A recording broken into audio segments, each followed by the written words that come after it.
Welcome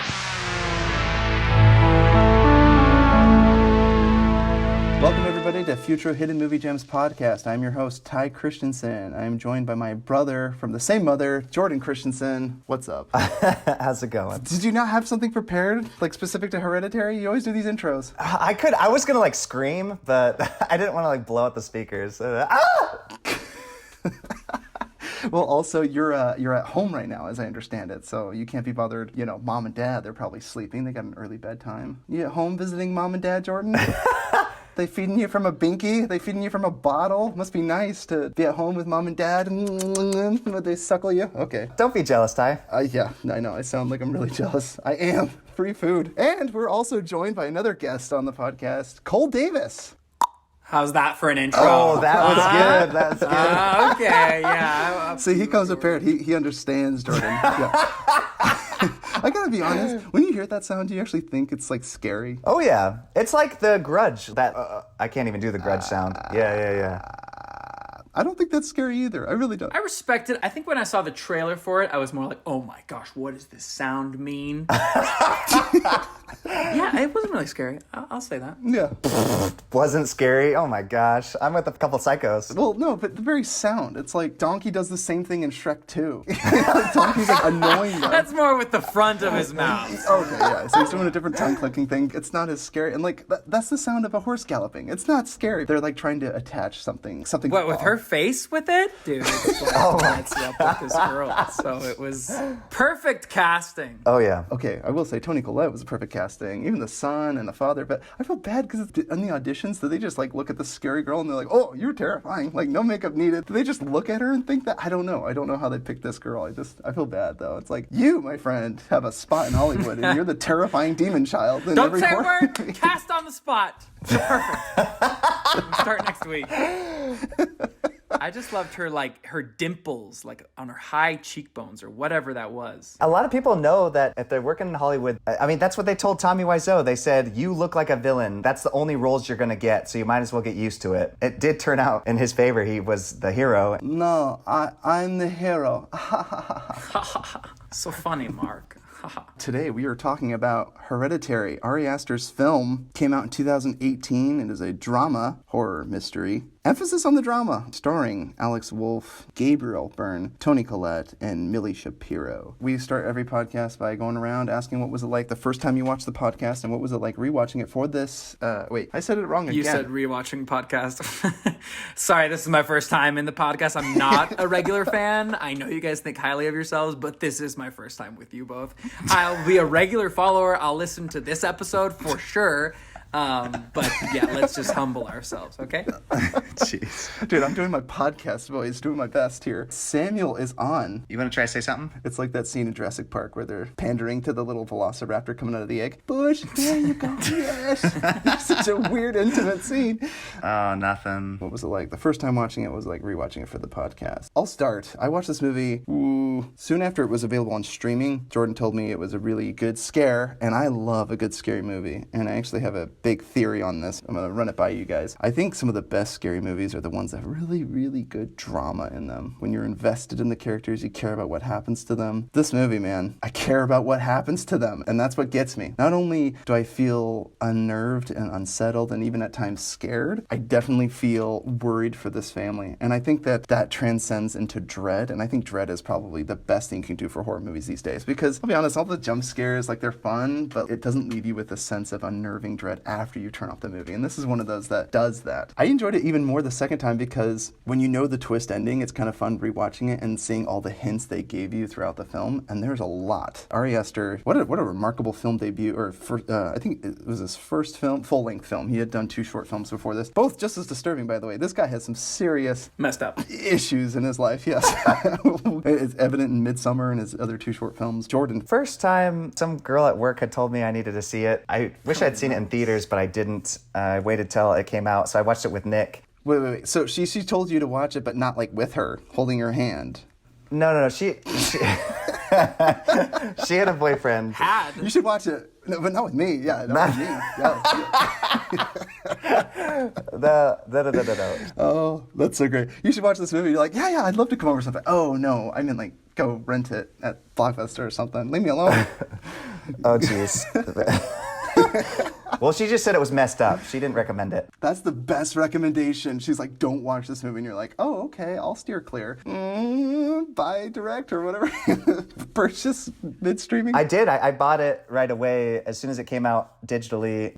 Nick and I watched it together. And after the film was over, he looked at me and said, that was pretty messed up. And he has a high tolerance for messed up films. He just said he hasn't been that disturbed since The Exorcist. There's a scene where the girl's crawling out backwards up the stairs. This movie has that scene where she's cutting off her head. The second viewing, I had to close my eyes.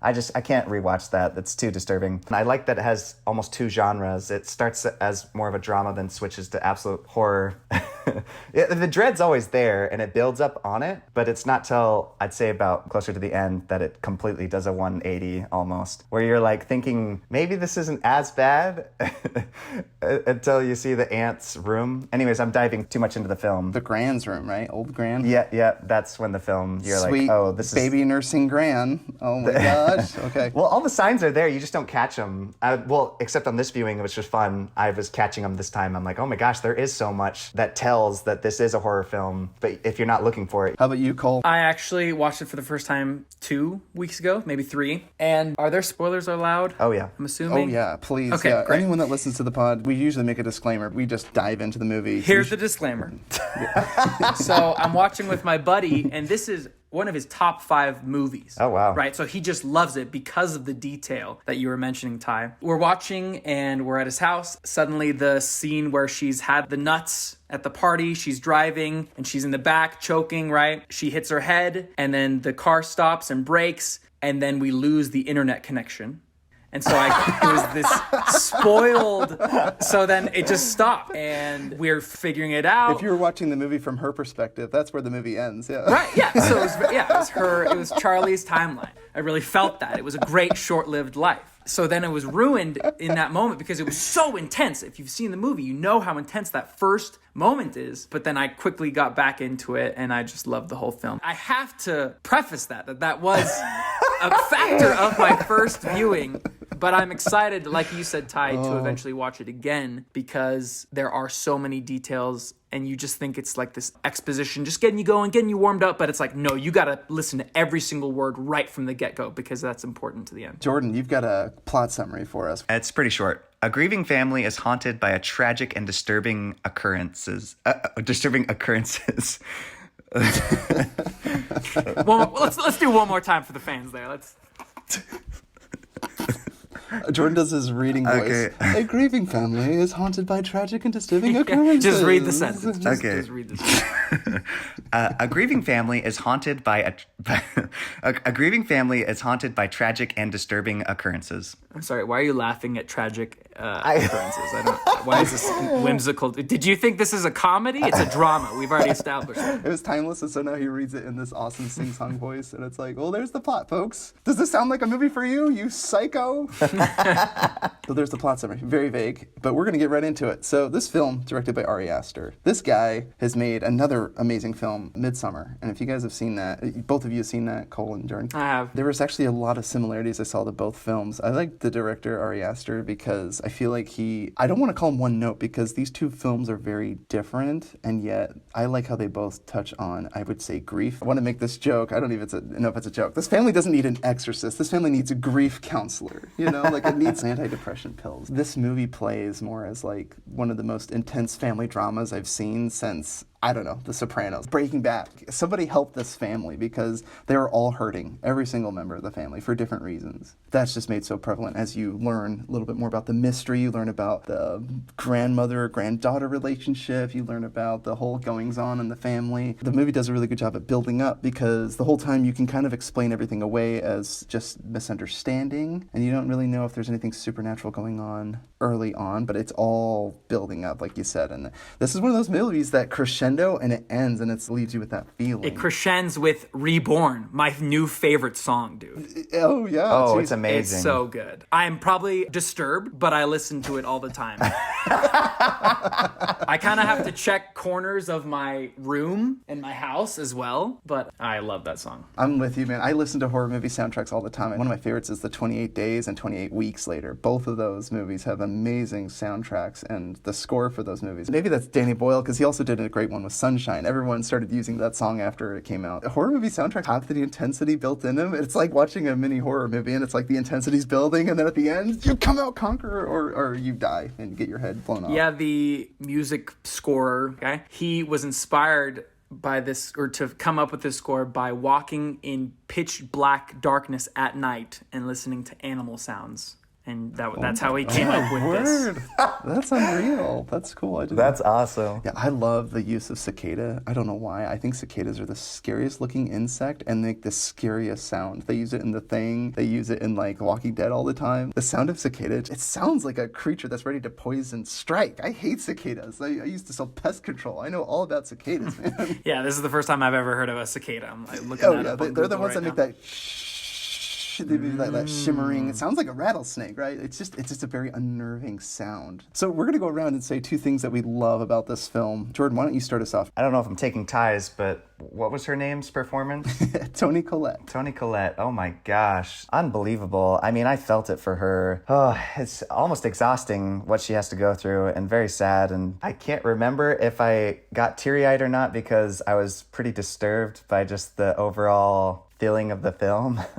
Starts with a funeral, then it's to another funeral. It's a never-ending grief. I listened to an interview with her, and she said she was deciding whether or not to take this role, and she really wanted to steer away from horror, but she said the script was just so good, and she's so attached to this character. She's like, I have to do this, and it took all the energy out of her, and I'm so glad she took up this role. Yeah, I will flat out say I agree with you, and I'll let you get to your second favorite thing. This movie does not work without Toni Collette. I believe that. It makes the case for me of putting like horror movies and psychological thrillers back into like the Academy world. Because you get actors that cry and stuff, but this is true grief. You could argue not the main character or maybe even the protagonist of this movie, and yet she's so key and central to the movie. I don't think it works with any other actress. I also think her look is perfect. Yes. She looks a little off, a little scary. Like she's just like very sharp features. Sure. But then you watch her in Knives Out, and she's stunning. Like she's beautiful. She had that perfect balance. She can turn up the grief bone, making you feel for her. She just looks haggard. She looks worn. She looks exhausted. My second thing is it feels like a cult classic already, which is crazy because those usually come later. And when you decide when something's a cult classic, he leans very heavy into practical effects. Watching more behind the scenes, he designed that house just like they did in Parasite. That way he can do and tell exactly the story he wants to tell. When that headless body was floating into the attic, I'm like, this is totally a cult classic.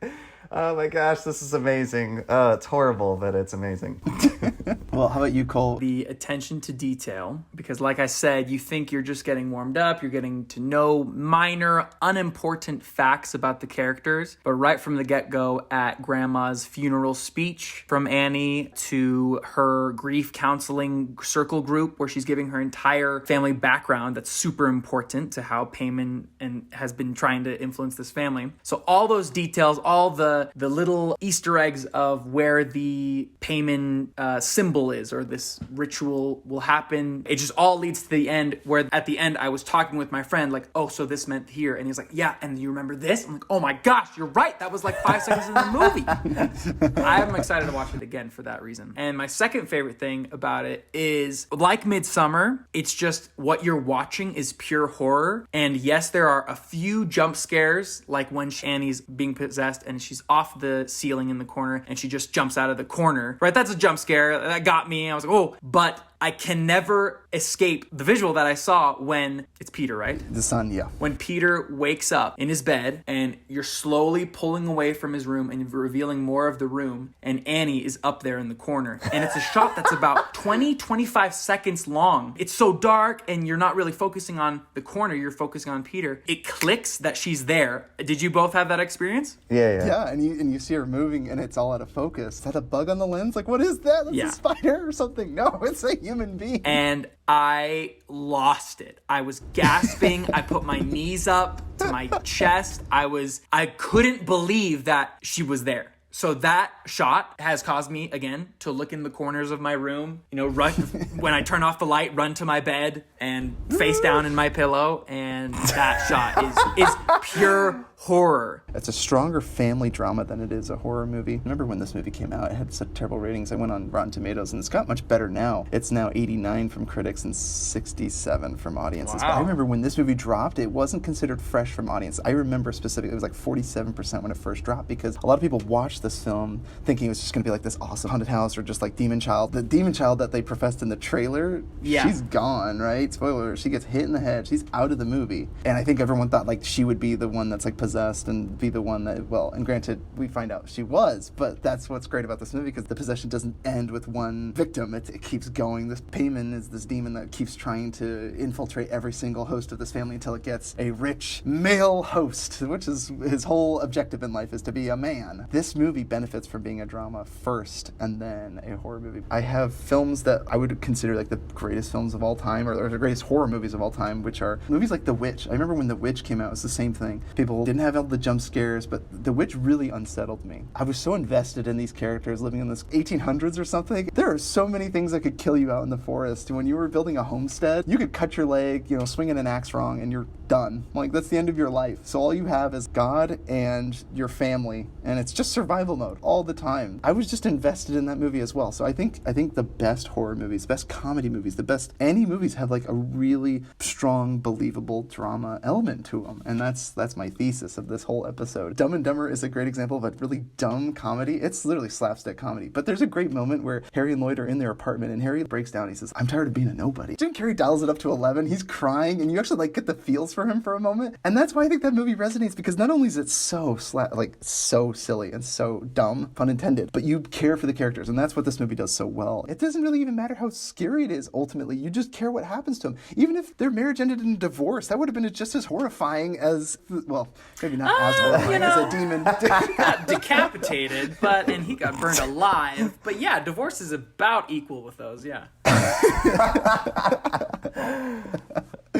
I think everyone's pulling their weight in this movie. I mean, I will say Toni Collette was my favorite element, but the whole family, the way they talk to each other, like the son, he's a spoiled kid. He's got everything he wants. He can smoke a bong anytime he wants to. He just doesn't care what his mom thinks. But then you find out their relationship is very strained. Everyone's relationship with each other is strained, enshrouded in mystery or uncertainty of the narrative. It's an object of reality most times, because from Peter's perspective, we hear him saying like, "Mom, you were strangling me." And then Toni Collette, she's like, "No, I saw you struggling. You were gasping for air, so I was helping you." You don't actually understand what happened in that altercation. You do see hands come out, and you don't know if they're her hands or not. Was it a nightmare? The uncertainty is far worse than what we see with our eyes. Just like Jaws, right? I mean, Jaws, you don't see the shark, you're terrified. When you see that rubber thing coming out of the water, it's so silly. No disrespect to Steven Spielberg. The barrels were scarier than the shark. Let's get into two things that you dislike about this movie. Oh, brother. I don't find naked people scary. I actually like cult members. I love that. Maybe it's the whole point of like making you squeamish, and that works too. When you watch Midsummer, there's nothing supernatural about that film. This one, it is supernatural, and I don't know. I kind of would have liked a little bit more ambiguity. Is there anything wrong with this film? Jordan doesn't seem to have anything wrong with this film.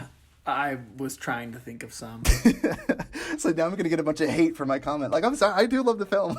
I love a little good bit of ambiguity, like, Inception. It's like the ending, like, oh, is it a dream or is it real? Like, you love that, and you can talk with fans, like, oh no, here's why it's real. But I think that's why I love this movie and don't have any dislikes, because it's so tightly packaged, and everything that's said has a purpose. It's all wrapped up at the end. Just watch it again and you'll find a new answer. The more you watch it, the more you would understand about it. I'll try and think of some dislikes if Jordan has any, but I really don't think I had any, because it was just such a fresh movie in the horror realm. No, this is why I'm glad Ari Aster directed this movie and not Ty, because I don't want no ambiguity. This movie was perfect. Sorry, Ty. Whatever, you talk about ambiguity. You like the movie Signal, okay? Oh, I love ambiguity. I'm not saying I don't like it. I'm just saying I think it's perfect how it is. This film, I don't think it needs it. We should do a drinking game every time we say ambiguity. I like the ambiguity. Wait, I do have a question though, Ty. If you came home one day and Maddie was using a Ouija board and says, "I'm communicating with our family," what would you do? There was no Ouija board in this movie, right? It was the Notebook. Yeah, but she still communicated with the dead. Yes, and when you have anyone that draws images of someone's eyes crossed out, that just means death. You know, it means run. It means prenup. Okay, it means getting out of that house. Get out and fast.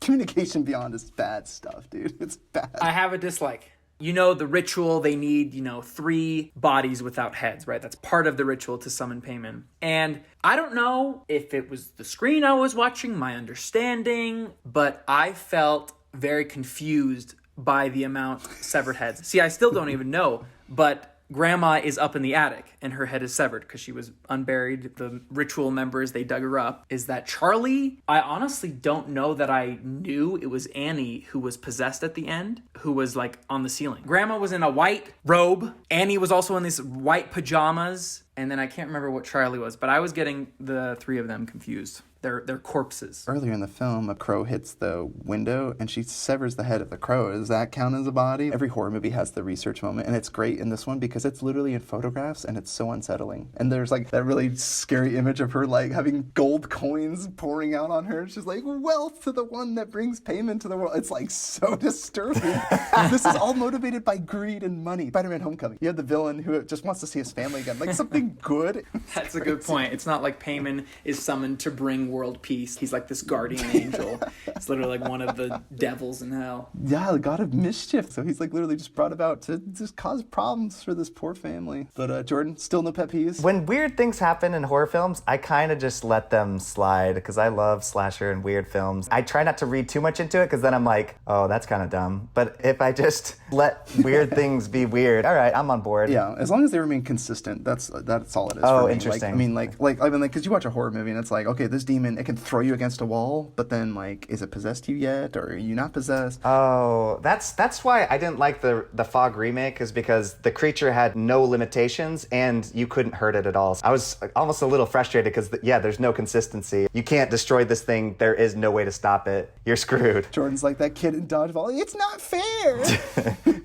We can't win. But yeah, I do like what you guys brought up. Now, as you're saying all this stuff, and I was just thinking about like how many followers there were when she was first at the funeral, and there was that guy standing in the corner smiling. I'm like, oh my gosh, what the crap? Yes, there's one out in the field setting a fire, and the daughter sees it, and then Toni Collette runs out and grabs her daughter and runs back, and I'm like, you didn't see the fetching fire that neighbor started in her lawn? Like, it's just 100 yards off. Like, what the freak? One of my favorite parts of the mystery around this movie is like, you don't know who's possessed at what time. Ultimately, we know who gets possessed. Poor Peter. He's the host for New Payman, and it's manifested by that light. It kind of reminded me of Donnie Darko, right? The whole light shooting down the hall. It was like where he's supposed to go, and then there's one of the teachers in the teacher's lounge that, gestures for him to come toward him. My roommate said a lot of people with schizophrenia see stuff like that. Oh, I like it. See lights and people. Film says Hereditary, and the mom has all these different things, and the grandma, oh my gosh, who knows what she has. Annie's brother, yeah. Yeah. Yeah, each of the family suffers from it because the dad, he pops some pills, don't know what they're for. Hallucinations, is he depressed? What is it? Muscle relaxer? Does he have diabetes? We don't know. He's popping pills. The dad he's using. The dad's using. He's rich enough, he's probably not even taking those legally. What do we know? Oh boy. Son uses drugs to cope. The daughter cuts off ravens' heads to cope. Everyone's coping in a very... She's been possessed from the beginning. Yeah. I learned that from some other podcast. I didn't even know that watching it the first 2 times. Even if she was possessed, is she full-time possessed, or is it like one of those demons that takes a break and a nap and then... Or is it full-time possessed? I wondered that. Oh boy. Maybe it is, because they're just like socially awkward. She doesn't like doing anything fun. Demons are so boring. Not pulling tricks or anything. She's just like, oh, I'm a woman. I just want to be a man. I can't do anything fun, No, I mean, like the demon sexist. Well, I thought it was because she was just too little. I didn't think it was because of the sex. She's too little. What the heck, Ty? No, seriously, because remember it said like preferably male host. That's literally in the research. Oh, is it really? It's I didn't catch that. Yeah. You think I just pulled this? It's a huge part of it. I just thought you were a sexist pig, No, No, it says it in the literature when she's reading through the book. There's like a part that's underlined. It's like, it will use a host, preferably male. So the demon's a sexist. Okay, I got it. Yeah. Payman, the god of mischief, that rascal, he's not up with the times. He's not woke. Everything that would suggest that the girl was possessed from day one. Maybe when she was even nurse-fed by her grandmother, which I don't even want to get into because that's just super gross. Sour milk. Sorry, keep going. Sorry, keep going. That was gross.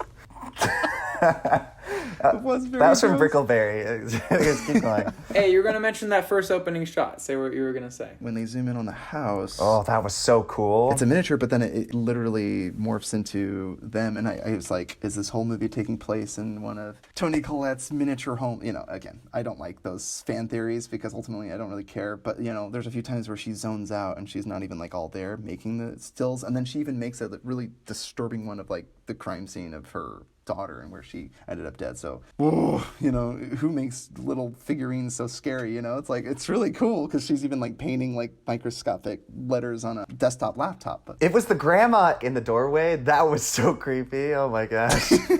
Oh my gosh. At one point watching the film, I didn't know that she was making this art to cope and understand her life, but I thought it was gonna twist to like, oh, what she makes happens, or something like that. That was my stupid understanding, and then I realized I was very wrong. Oh, because the head. That's okay. You could have been an R.L. Stein Goosebumps author, Cole. Those are great books. Hey, don't diss those books. Those are fantastic horror pieces. They really are, dude. I was just thinking of Say Cheese and Die Again. It's like when you take the photo, it happens in real life. Yeah, I think it's just been done before. But that is interesting. That would have been very interesting to know, like, oh, this whole movie is taking place in the mind of Toni Collette. Oh, can't even tell her husband that she's going to grief counseling. See, I think that's so interesting. This family suffers from so many things. Sam wanted to mention on the podcast because the first thing he asked me after the film was over, he said, who directed this? Was it a foreign director? And I'm like, no, it was actually made by an American. I agree with him. A lot of the really crazy, wild, out there horror films are foreign films. It was shocking and it's kind of fun. To Ari Aster's credit, I don't think a lot of directors get away with pitching a movie where an adolescent daughter gets decapitated. Oh, good point. And I listened to some interviews with him. That guy, man, yeah, he's got some demons. He just like funnels all his like emotions of his relationships and bad relationships with his exes into his films. So it's just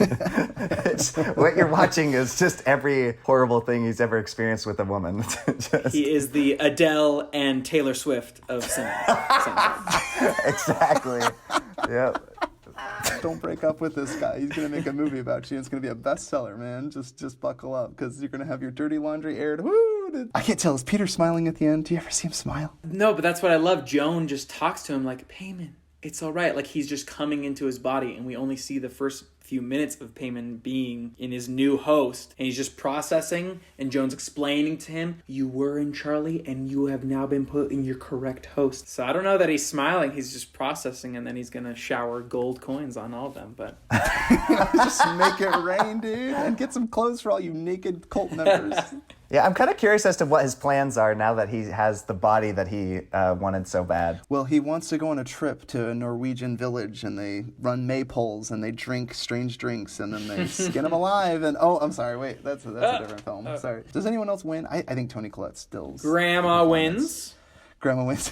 That's what I love about it, too. She literally tried her entire life with her own kids and then her grandkids. And finally, her goal of bringing Payman into the world is succeeded. And she doesn't even get to see it. So it's like she laid the seeds for the rest of the cult, right? They're in that grief counseling session. You learned about the brother who committed suicide. It was like maddening. The whole family was stricken with grief. Everyone's killing themselves left and right.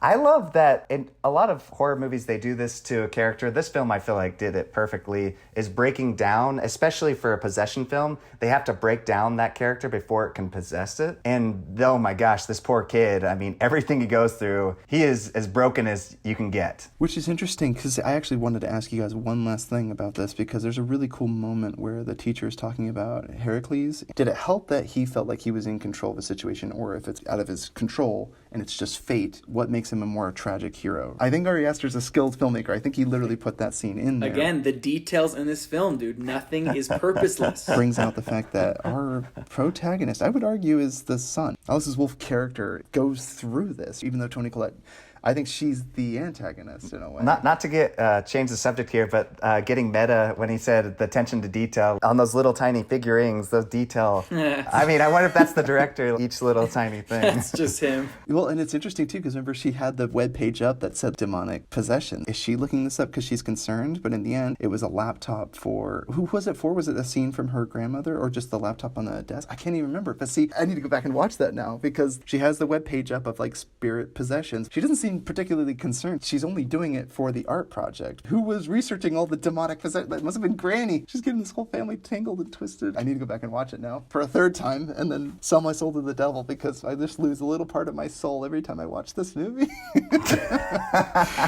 Movies that are similar to this, I would argue Midsummer has a very similar feel. Poltergeist, Babadook. The Exorcist and Conjuring, Rosemary's Baby. My knowledge of horror is growing. I'd say it started with It. Wait, which version? The old one or the new one? The newer one. Okay. With Tim Curry swinging roll. No, dude. That stop motion spider, that doesn't really get me. Dude, stop motion still disturbs me to this day. That glitchy movement, any movie that puts like stop motion, it terrifies me, dude. But I would say what makes It so much better than It Chapter 2 is because they used Pennywise's acting so well, and that's what's frightening, not the jump scares. And so It Chapter 2 had lots of jump scares, lots of CGI, and it took away from Pennywise's true horror of an actor. And I think that that's what was so good about Toni Collette's, like her faces when she's possessed and all these things. And Peter, when he's possessed, his eye and his lip curled up, like those moments were so well acted. Dude, I don't know how they got those reactions. There was a great moment in the book. She gets her husband to throw it into the fireplace and then she tosses it and just lights him up. And then she's like crying, right? And then like a second later, her face just like, like changes. And when I first saw that, I didn't see that like Payman's light goes on behind her. So I actually didn't realize that she was then getting possessed. I thought it was like her grief just took this numb twist, just like that. Oh, It interesting. literally tracks with grief. The grandmother put it into the granddaughter. That poor granddaughter. She reminds me of Dusty from Stranger Things, cranial dysplasia. I don't know. She's got something. I love her to death. I mean, I don't mean any disrespect. Maybe she doesn't have anything, but like everyone They picks have on her. a They similar chose her. look. I'm sure she's been bullied, and so she's the weak host. So once you infest the daughter, then she's decapitated. There's a scene where he's driving to the party. It's panning with the car, and it stops on a light post that literally has the symbol etched into it. Details, man. So did Payman poison himself with peanuts to cause this to happen, to allow Peter suffering from the guilt? He essentially killed his sister, right? And manslaughter, right? Is it still manslaughter if it's an accident? I think manslaughter is the accident, Jordan.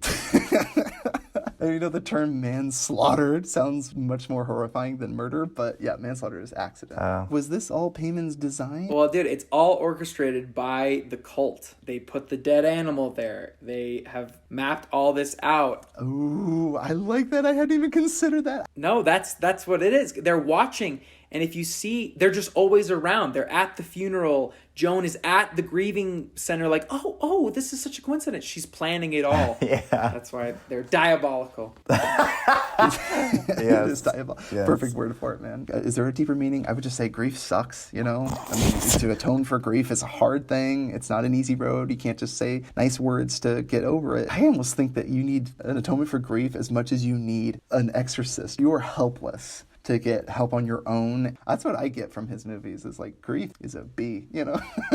There are things you can and can't control. That's what I get out of this movie. So the title is interesting in itself. And Peter is a lamb going to the slaughter. He isn't in control of anything. The cult is making all this happen. His grandma has put things in motion that are going to happen without Peter's awareness or consent, so that he can't control anything that's going on. And it's also interesting that you can't control some things about your heritage. Annie really tried to separate Peter from grandma and ostracized her for years. Charlie came to the picture and then she's kind of opened up to her. Annie tried to not be her mom and tried to leave all these weird things that her mom taught her and make a life of her own. But Annie has issues. Annie has depression issues of being a mother, communicating with her son. So I think that's another thing of you can't control that. You are your family, for good or worse. Brings you back full circle to Heracles. The whole lecture, they could have been talking about anything. Anyone? Bueller? They were talking about Heracles, who was talking about a person that has no control. It's fated, or there's outside forces that are going to make it all happen. I feel so bad for that kid now, man. He had no choice in the No matter. choice. He is the host. Take him down. It's so sad. That sounded like I was part of the cult. No. You have the cult's necklace on you with the 3 heads there. Yeah, you know, Are I part got of it? I got it tattooed on my neck. Yeah. Are you hoping for a firstborn son? What's going on here? Jeez. Oh man, favorite quotes. I think my favorite quote is when parents tell their kids not to swear and then they swear at them. I don't know why I think that's so funny. Yeah, that was pretty good. Hail Payman. Oh, so good. Well, apparently that's the same ending as the Rosemary's Baby. They say, "Hail Satan." I mean, if is a quote, yeah, that was great. Which was used, I don't know, way more in the trailer than the actual movie. Oh, yeah. It's like, okay, that's a huge part of the movie. And yeah, it is, but not as much as it alludes in the trailer. Yeah.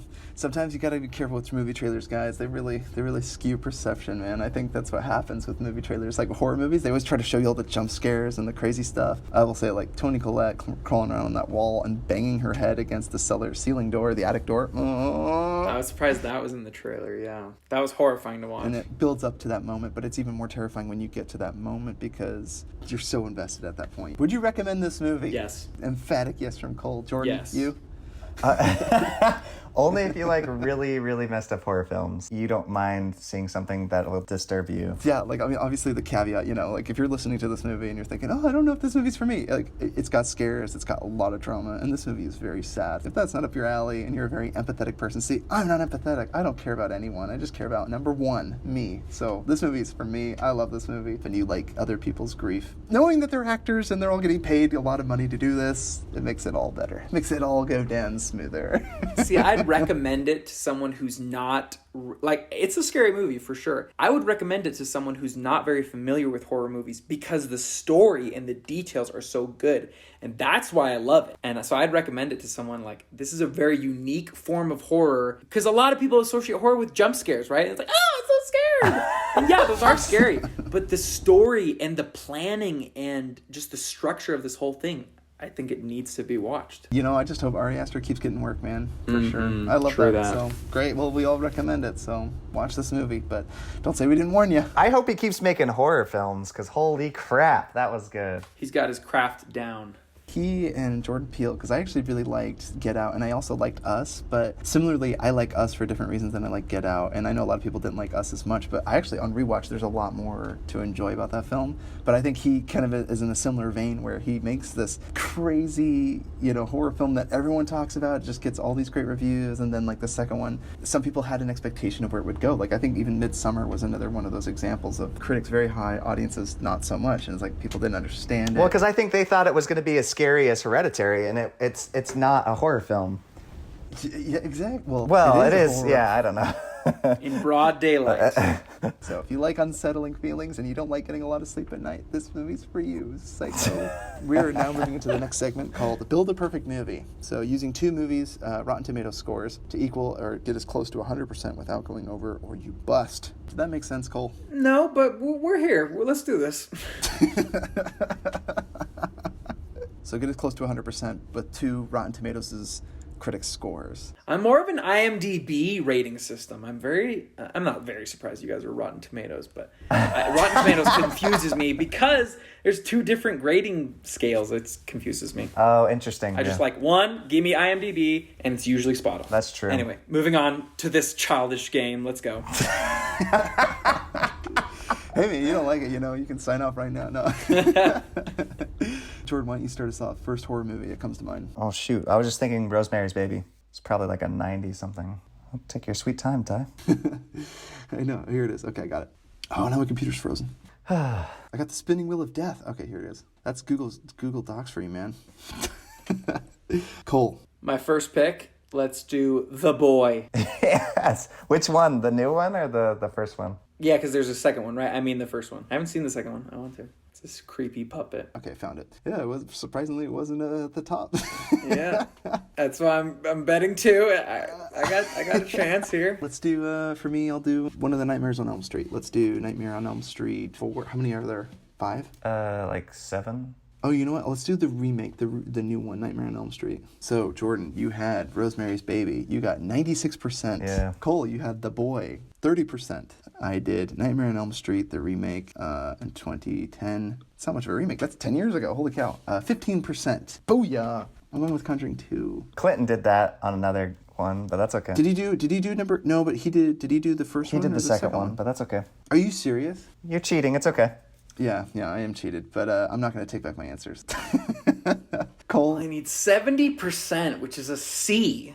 So, an average movie. And I thought The Boy would get higher than 30. Too many jump scares for critics, I guess. Ooh, I'm torn between the It's. I think the first one's so good. Let's go with the first one. I feel like you're gonna bust, but I feel like you should have gone the second one. I was hoping. No! Yeah. What is the second one rated? All right, Jordan. Let's do the Brahms Boy too. Okay. All right.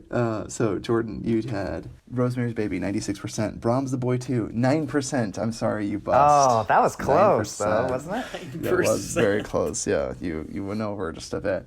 Cole, you had 30% with The Boy, the first one, and then you did It Chapter 1, 85%. I'm sorry, you bust, my friend. 85%. Sorry. It Cole. too is 63%. I just chose the wrong one. Dang it. Oh, you did choose the wrong one. I'm so sorry because I think that would have made you beat me. I got 15% on Nightmare on Elm Street, and then I can't even remember what I chose. I chose Conjuring 2.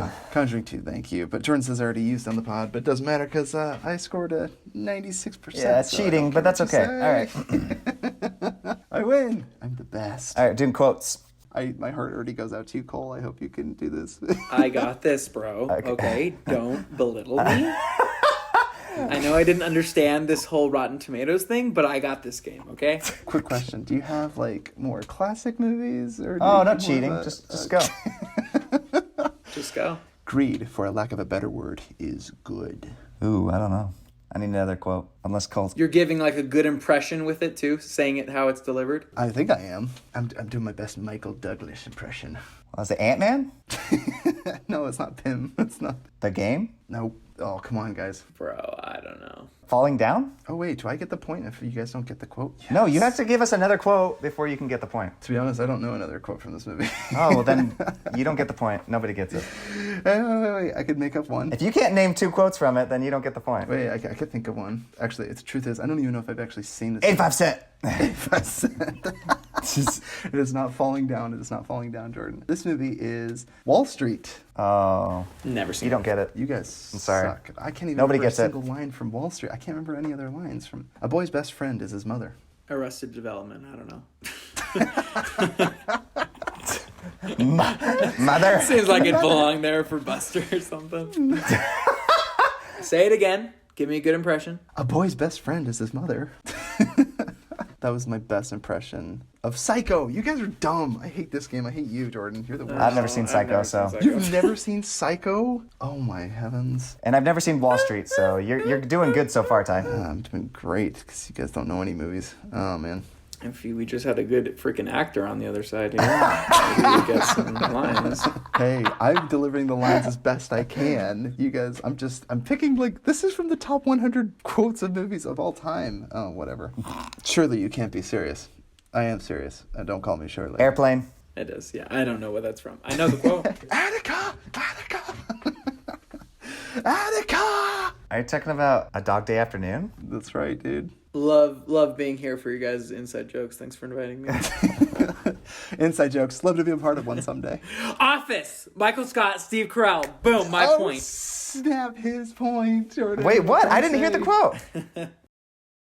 Oh, you didn't get it. So that's Cole 1 point, Jordan 2. Nice work, Cole. Well, I didn't realize that was one of them. I thought you guys were making a joke. Cole, listen to this guy. Jordan once whispered. He was like, pss, pss, pss, and then he's like, E.T. the extraterrestrial. And I was like, wait, what? What was the whisper? 1-1. You ready? Next point wins. If you built it, Oh, come. what's it called? I know it. Ah! Or bench warmers. You look. That's how I know that. Is that pathetic? I know it's from a more famous. They also do it in The Cable Guy, Yeah, what's The League on Their Own, the baseball one, Fetch and A. It's something baseball, yeah. You guys are great. Fill the dreams. Oh, I thought you said build the dreams. build the dreams. Build the dreams. I mean, bench warmers. Come on. It was technically in Benchwarmers, so Right, but there's I think parody. that's a split point between us two. I'll take that. I'll take a split point. They actually say if you build it, nerds will come. So maybe give it to Jordan. I feel the need for speed. Tom Cruise. Top Gun. Yes! Oh my god! Hey! You beat Jordan. I'm fine with that. Oh, you beat Jordan. All right, I want to hear what Cole's been watching lately. Our last section. Oh, I'm sorry, Jordan. I didn't realize you took over being the host of the Whoa, podcast. there's a power-hungry member of this podcast. My power has been officially usurped. Payman is no longer possessing me. I am now just laying on the floor decapitated over there in the corner. Jordan is now taking possession of the podcast. Take it away, Jordan. I'm just excited to hear what Cole's been watching lately. Well, perfect. So Cole did win the movie game, by the way. Cause He won. Wasn't it tie? Neither of you knew Psycho or Wall Street, and I felt like a total dweeb. So I got 2 points. Oh, and then Cole ended up you getting did the not get other those 3. He got points. The I'm Office. sorry. Yeah. Cole won. No, Cole does win. He does win. That's great. But he definitely beat you, and I beat you too. Oh. So Jordan got last place. That's what was important. Here we go. We established All right, that. moving on. So Cole, we end every podcast by saying good movies that you've seen lately and movies that you are excited to see coming up. Movies coming up is a little difficult. Yeah. With the current way of the world. I actually just saw that Ray is on Amazon Prime. Ooh. And I'm really looking forward to watching that. And that is where, oh my gosh, Jamie Foxx won his Oscar, I believe. And so I'm really looking forward to seeing that one. Good movies I recently have seen was Black Klansman. And then also a throwback to Jerry Maguire. I just saw that one. And that is fantastic. Show me the Oh, money. you're kidding. I was literally going to use a movie quote from that. That's what I was going to say. You had me at hello, but I was Oh, I like, would've I don't know if gotten Cole it. knows this. But Jordan had to end the game early and decide who wanted to be king. Jordan, you're just such a sore loser. You're like Michael Scott, calling the basketball game early. Who's ahead? Oh, you are. Oh, okay, foul, man. Personal foul. What's your problem, man? Just call the game quits. Well, whoever was ahead. We'll just go by whoever is ahead. Well, that'd be you guys. Usually hit those. Well, I guess you're coming in on Saturday, right? No, you're the one coming on Saturday, right, Michael? Screw corporate. Oh, jeez. Sound like coming in on a Saturday would prevent us from being downsized anyway. Okay, I just went on like a 2-minute office You corporate. did. Okay. And we get it. You watched The Office. I watched The Office. I not Tell only him, watch Paul, it, tell I him. live and breathe The Office, man. Because on our last podcast when we talked about Train to Busan, Cameron and Grant didn't know like any zombie movies, so I showed them all the best ones. So we binge watched 28 Days Later, we watched Zombieland, we saw Dawn of the Dead, the remake by Zack Snyder, and they were all like, these are the greatest things ever. It was a treat. It was fun. I think they like 28 Days Later the most, but we'll ask them next time they're on the pod, see which one they like the best. But I love them all. They're great. Wicked cool. Wicked. I watched 2 seasons of Dating Around. It's like a reality TV show on Netflix right now, which sounds really silly, and it is. Each episode is just one person going on 5 dates, first dates with strangers, and they're all blind dates, and then you just see their chemistry, and if that works out at the very end of the episode, they decide one person to go on a second date with, and I assume they go off to be married and live happily ever after, but that's where the episode ends. But it's actually a very interesting social experiment because you see, like, you can actually feel the chemistry between characters, but sometimes I think the editors get a little sneaky and they try to like throw you for a loop where someone will appear at the end of the episode and it's revealed that they're going on a second date with this person. You're like, I didn't think they had as much chemistry as the other couple, but you're like, maybe the editors in the editing room left a few things on the cutting room floor. Some of the candidates they have are charming and you're like, why on earth are they single? And then as they start talking, you're like, oh, that's why they're still single. It's a good time waster. If you like reality TV, it's like right up there with that stupid show Love is Blind. And dude, I will tell you, I watched all 2 seasons of that as well. Oh, jeez. These reality relationship shows are like going to be the death of me because some reason watching these, I'm just like scratching my head and I'm like, why do I keep watching them? I like them so much. Maybe, Jordan, we do need a change in leadership here. I don't know if this guy has the credentials to moderate such a podcast. I will say I'm watching garbage Oh lately, but to our credit, it is addicting. If you guys ever watch the show, you can't put it down.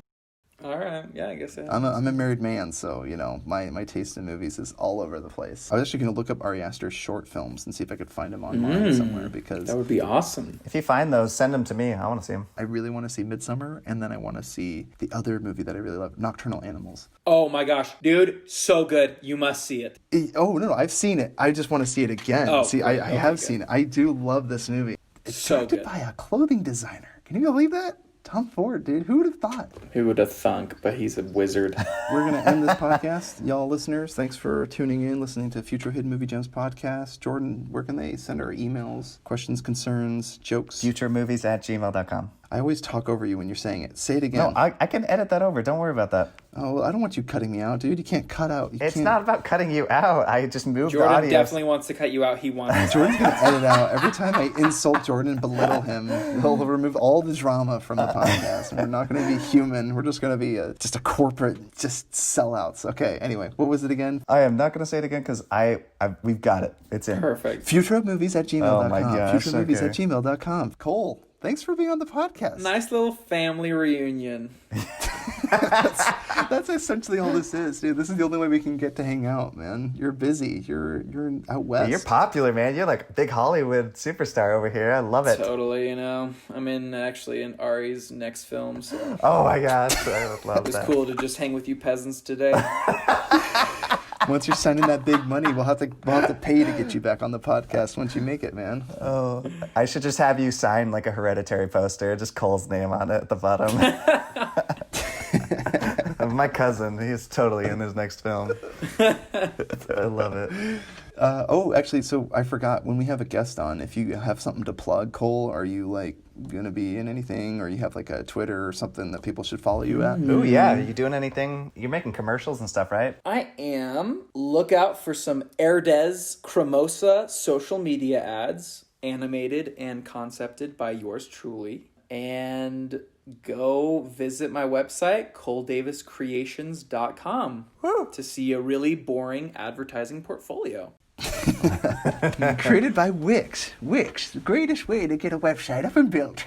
This is the internet. This is how it works. No, we have no sponsors on this show. And I'm proud of it, man. Just wait. Someday we'll be making money and I can quit my job. And then Jordan can take this over.